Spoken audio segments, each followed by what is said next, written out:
You know how you feel sometimes when you see someone else being rude to someone? You know, and you look at that, or it might be a parent with a child, or spouses, or whatever, and you really rather they wouldn't do that. You know, there's that uncomfortable feeling. And sometimes it's almost like you wish they would do that to you because you're prepared to handle it perhaps better than the one who's getting it. You know that feeling? I feel that way almost every day. Almost every day, whether it's in the marketplace or in an office somewhere, something I read in a magazine or newspaper, or perhaps see on television. And it's phrases, things that people do to support one another, to elevate one another, and yet somehow something is amiss. For example, one of the ones that I hear as frequently as any is words to the effect that, sweetheart, if you're going to be successful and happy and fulfilled, you're just going to have more self-confidence. You ever heard that one? And it's almost like part of our culture, you know. But what we're suggesting is that's not a very nice thing to say to somebody. That's really not a very nice thing to say. And we'll examine as we go along why that's so. But I'm going to put that up here right now. Self-confidence.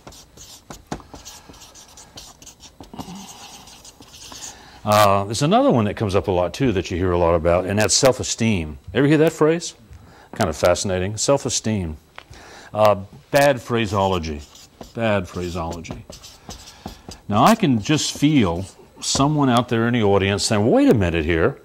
You know, I'm 40, 45, 50 years old, been working at it all my life, finally think I got it just about nailed, and you're saying that's insignificant, that it's not necessary? Well, let's go on. Something else, being in the industry too, I hear this an awful lot, and that's this phrase self-improvement. Self-improvement. You ever hear that one? See, everybody's looking to be improve themselves, so self-improvement. Now, I know the intent behind this. There's no question about that, but what's really happening here? For example, if you say to someone, if you're going to be fulfilled and happy and successful, you're going to have more self-confidence. And if they don't happen to have whatever that is, what might never get done? You know what I mean? In other words, if you don't have self-confidence, you think, oh, gee, perhaps I shouldn't even get started. And I see that happening a lot. Or, for example, if you ask someone, as we have thousands of times, to say, we ask them, give us a score. Where is your self-confidence levels from 0 to 100? Where is your self-confidence levels from 0 to 100? And people look, and you can almost hear the gears working as that needle slides back up and down their scale, zzz, zzz, zzz, trying to find a place where they can settle. And usually you get an answer like, well, depending on what? Are we talking about warming up peas for dinner? Or are we talking about standing in the doorway of an airplane ready to jump out for the first time? You know what I mean? What are you talking about here? In other words, it's a nebulous kind of a thing that's pretty hard to get a handle on. And so we've never had 100, never had a 0. But people will give estimates like between 40 and 80, and it seems to be the way it is.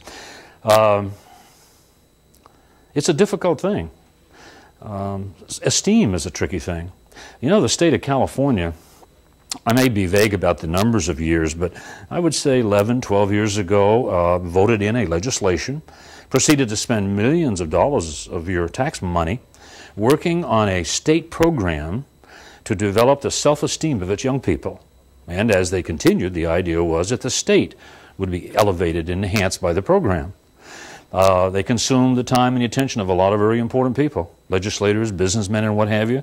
And about 7 years ago, they threw their hands up in the air, walked away, and no program.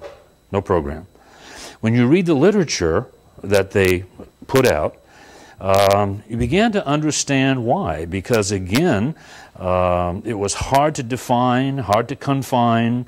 In other words, it was just a nebulous thing, really kind of tricky. We wonder, what is esteem? What's that about? Well, we got a pretty good idea that a child is pretty dependent upon its parents and its environment for the first few years, year, 2, 3, and then they begin to participate in it a little bit. There's little shifts, 6 years old, 12 years old, 18 years old. There's shifts in the mind where we begin to participate in that process of developing esteem. And it turns out, it seems, that The esteem that we enjoy is in direct proportion. It's a mirror reflection of the esteem that we grant others. In fact, they've proven that biologically now. In other words, there wasn't too long ago in our national newspapers all across the country, there was articles being written that in the laboratory, biologically they established that when we elevate someone else, when we applaud them and confirm them, that our lives are enhanced. There are enzymes and endorphins that flow into our mind and into our body when we do that. Isn't that fascinating? I can remember an occasion some years ago, I have a grandson that lived here in our city, and I guess he was 7 or 8 years old. And there was an occasion where he was being introduced to a Ron Sullivan. And he'd been kind of taught as a young boy to venture his hand and say, "It's nice to meet you, Mr. Sullivan." And we were pleased with him. Mr. Sullivan said, "Mr. Sullivan's my dad. You can call me Ron," he said to David. And David looked a little bit confused by that. And we hustled Mr. Sullivan away to the side and said, "Look, would you go back and take Mr. Sullivan back?" And he said, "Well, why?" Because David needs that. He needs someone to respect. Understand what I'm saying? In other words, because let's be honest, if we have a whole room full of young people, and just a select few are saying yes, sir, and no, sir, and yes, ma'am, and no, ma'am, and Mr. Johnson and Mrs. Smith, if there's a need to defer at one point or another, who are you going to defer to? It's those people from which you're drawing this respect. And it's just as natural as breathing. And so we have to examine this pretty carefully. Self-improvement, fascinating concept. However, it's not true. It falls in that category that we call a semantical faux pas. For example, the reason we say that is that the brain is not equipped to educate itself. There is no self-improvement. For example, if you take a little baby and you put it into a dimly lit room, when it's a little child, and feed it tasteless pablum, for 20 years, no stimuli in there, what's going to come out of that room? Perhaps a somewhat matured body in a baby, with a baby brain. There's not going to be any progress. Oh, I know there's ideologies out there that say if you just slow down and listen and isolate yourself, just be real quiet, you'll hear the wisdom of the universe. All you have to do is let it emerge. Well, stop it. That's not so. There's a membranous tissue there that needs to be stimulated. Okay? There has to be inspiration. Inspiration in this case is all those things that we see and hear and smell and taste and feel, and that goes in and creates a perception which develops an intellect. In accordance with that, you can take the 100 of the finest minds in the world and put them in a room and feed them and let them bathe and what have you, but no communicating. They can't talk to one another. They can't write notes to one another. No hand signals or nothing, but they just mill around there and exist for 90 days. What's going to come out of that room? Same people that went in. Maybe some of them are diminished because, if you don't use it, you lose it. But there'll be no exchange of wisdom or awareness, certainly, because that comes from communication. In other words, you need the best that I have to offer, and I need the best that you have out of your experience. And we need each other. This is what it's been about. Each person venturing out, experimenting, experiencing life in a different way, gathering information, material, awareness, okay, and then conveying it to somebody else in exchange for theirs. In other words, it's not self-improvement, okay? For example, I've asked a lot of people, is there some facet of your life that could be working better? And everyone, it's universal. It's, well, yeah. And you understand that it's not going to get any better. It's not going to get better. Until what? Until you accumulate some more information. Because if you had all the information you need, chances are it would probably already be better. I think that makes sense. Yeah. And so we have to look at these very carefully. Confidence, you want confidence, certainly. And we'll talk about that principally this evening, because the title of this essay is Matters of Confidence. And so we're going to kind of focus in on that. So what are you saying, Byrne? What's going on here? Why are you taking off this way? The challenge is the word self. The challenge is the word self. It's another one of those words that we're stuck with by chance or happenstance. I don't know what it is. It's kind of like the words up and down. You know, we say up and down, and there isn't any up and down. It's out and in. Because we live on a sphere, you understand? And things go out and they go in. I mean, that's in accordance with gravity. There's no up and down. And yet we've kind of made that adjustment. Okay? As we've made an adjustment about this word here, and we just use it without thinking, but it's diminishing. It's not a truism, in other words. Why? Well, the word self should be eliminated in this sense. It implies a single entity. In other words, that's an individual, a self. Now, when you say myself, that's what you mean, isn't it? Okay? That's further, by the way, developed when we think in terms of I, or my, or you. Those are all singular terms. And there's part of the problem, because every person on the planet, certainly everyone that's viewing and everyone here, is trichotomous in nature. Trichotomous. Oh, here we're talking about here. I'm going to do some more of my artwork. It's supposed to be a profile. I mean, anyway. And what we're about is mind. This is who we've been, who we are, and who we will become. It's not all the protoplasm that we make judgments about, but it's the mind. And we know that every mind, every healthy mind certainly, is trichotomous in nature. That's trichotomous. And it means three different agendas. What this is about is that every mind on the planet has what we have to call a subconscious. A subconscious mind, sometimes referred to as a subliminal mind. Subliminal. The unconscious, not to be unkind, but it's an unconscious mind. Unconscious in the sense that I think we've all had the experience where we're driving down the highway, arrive at a certain destination, and can't remember the trip. In other words, what has happened is that the subconscious mind, the unconscious mind, has handled it for us out of its previous experience. And thank heavens for that, because we're really not good at anything until the subconscious takes over. The only difficulty is that if something unusual occurs and you're functioning unconsciously, that's when the accident occurs. In other words, for example, you might be used to driving down the highway to a certain destination and do it every day, but one day, from out of nowhere, a truck appears, or maybe a tree is falling, or someone runs into the road, and that's the beginning of a whole series of events that can destroy property and people. Does that make sense? So unless you're conscious, you won't be aware of that. You won't be able to respond to it. You won't be able to manage it. And so you don't want to do things unconsciously any more than you can help. Freud called the unconscious mind the id. Now, the interesting thing about this, and it's important to remember this in everything we do, that the subconscious, subliminal, unconscious id cannot see, hear, feel, smell, or taste. As a subconscious mind is not connected to the outside world. All right? It's totally dependent upon the perceptions of the conscious mind, which we'll talk about in a moment. It's a storage place with all the events and all the experiences up to this point in time, and it perceives that as a survival place.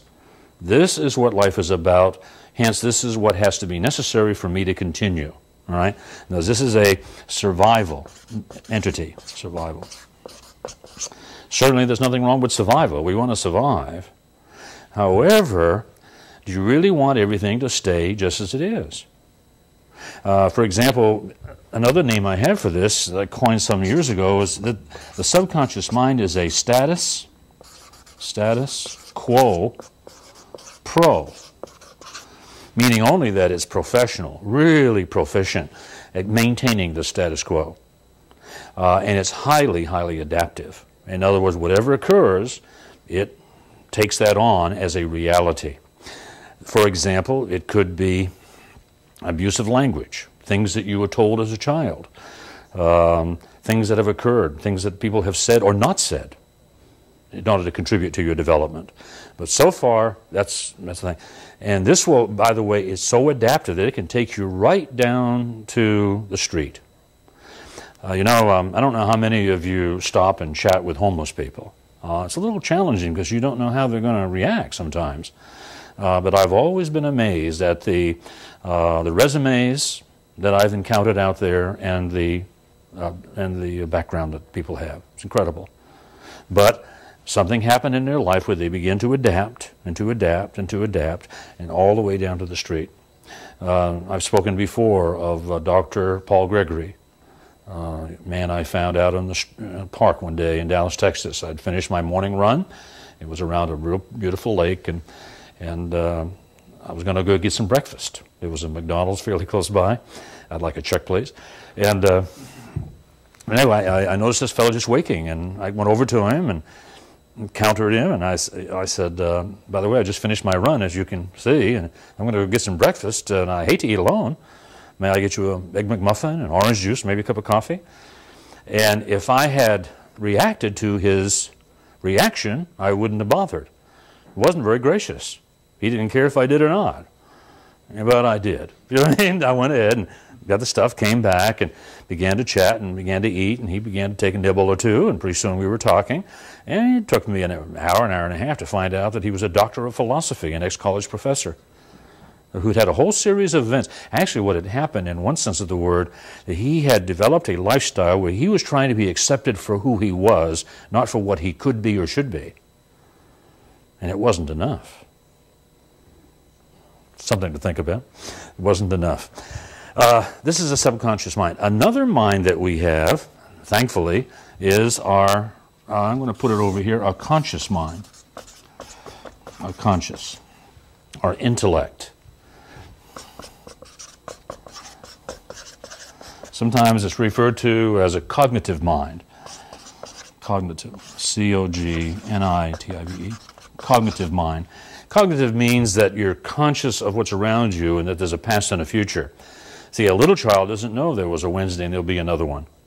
But when they begin to realize that, oh, I see how this happens, and they begin to recognize that there are other people in the universe besides themselves who have to be considered, they begin to get cognitive, okay? Conscious, intellect, cognitive. Freud called it the ego. And it's been misidentified ever since. People say, well, he's got a real strong ego.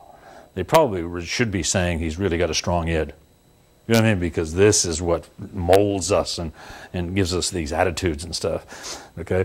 By the way, the conscious and intellect is the interpreter. I mean, it's what interprets what the eyes see and the ears hear. As it hears and sees and feels and smells and tastes, and therefore it wants. Okay, it sees a horse and wants to ride it, and a car and wants to drive it. Sees the pool, wants to swim in it, and the horizon, and it wants to cross it. Sees the moon and wants to walk on it. Yeah, in other words, this is a thriving mechanism. Thriving mechanism. Now, can you see where one portion of your mind is a thriving mechanism, wants to move forward, do things, be and have, and another part of the mind, which can't even see, hear, feel, smell, or taste, doesn't want to do that? Do you think that's conflict? Yeah, and if we're not conscious of that relationship, who wins the battle? Who wins this tug of war? It's going to be the subconscious mind. It's kind of like we talk in terms of the fact that we think about 50,000 thoughts a day. From the time we wake in the morning until we go to sleep at night, about 50,000 thoughts, ramble through our mind and ricochet in there. And the thing is, if we're not careful, if we're not cognitive, if we're not conscious, it'll be the same thoughts we had yesterday, same thoughts we had a week ago and a month ago and a decade ago. Think about it. A lot of the thoughts that rumble around in there and the people you think about and the things you worry about and wonder about, the same things you thought about yesterday. And that's a product of this mind. And by the way, it's a way that this mind keeps us busy. In other words, there's some evidence that the subconscious mind spews endorphins and enzymes into the brain to be interpreted. Keeps you busy, see? It's kind of like what's happening when you're dreaming. It spills it out there, and the conscious mind interprets that. And so it's essentially the same thought you've had before. And the reason it does that is so you don't get any outlandish ideas to do something different. And the only way to stop that is through precognition. In other words, predetermination. Purposely. It's the only thing that's going to make a difference. In other words, you've got to go into a moment saying, I choose my thoughts, rather than my thoughts directing me. Now, we've got another mind, too, which is kind of fascinating. It's called conscience. The conscience. And it seems that all mammals have some level of conscience. For example, the elephant tribes are really high in guilt and shame, and they have a society, there's no question. A tiger in the forest violating a law of its own species will skulk away with apparent guilt. We've seen it in animals around us. But in the human, of course, it's developed, or undeveloped, but typically developed because of consciousness. Now, we can determine things for ourselves and make choices and what have you, so our conscience develops. It's called a supraliminal mind. Supra means it's above nature. Supraliminal. Superego. Okay, and it's the evaluator, the judge. The judge. For example, if we could take one of our viewing audience, we'll take Lila, who's sitting here with us this evening, and I'm going to pull the viewer into this table. And we're going to imagine for a moment that Lila is standing right here, okay? And our viewer is standing right here. We're this close together, and the three of us. And we're going to tie these people together with a silver strand of some kind that can't be severed or untied or separated in any way, okay? And we're confined to be this close for the next 90 days.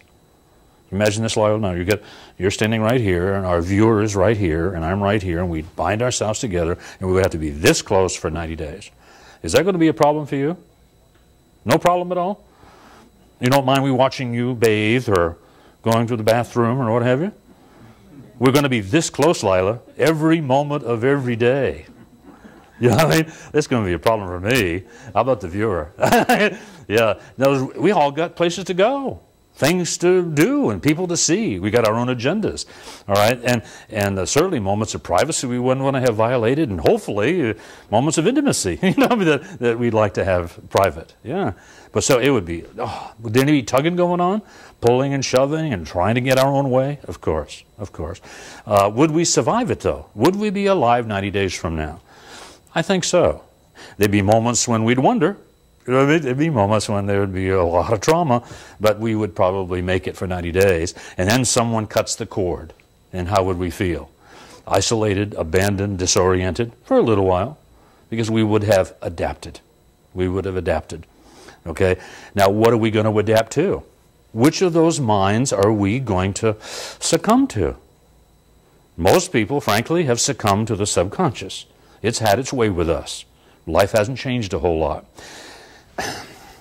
Several weeks ago, I had occasion to visit a man's office, a man who I regard. I mean, this is not an indictment at all, but it was like a re-entry into my life. It had been several years since I'd seen him. We had worked together in the past, and we were considering about doing that again. So I went to his office, and I was amazed that it was exactly the same office that it had been 5 years prior. To the point of stacks of books that were angled in exactly the same way. I remembered, because I took note of them the first time I was there. Pictures on the wall that were just a bit askew, just as they had been 5 years before. He had the same jacket on. I mean, nothing had changed.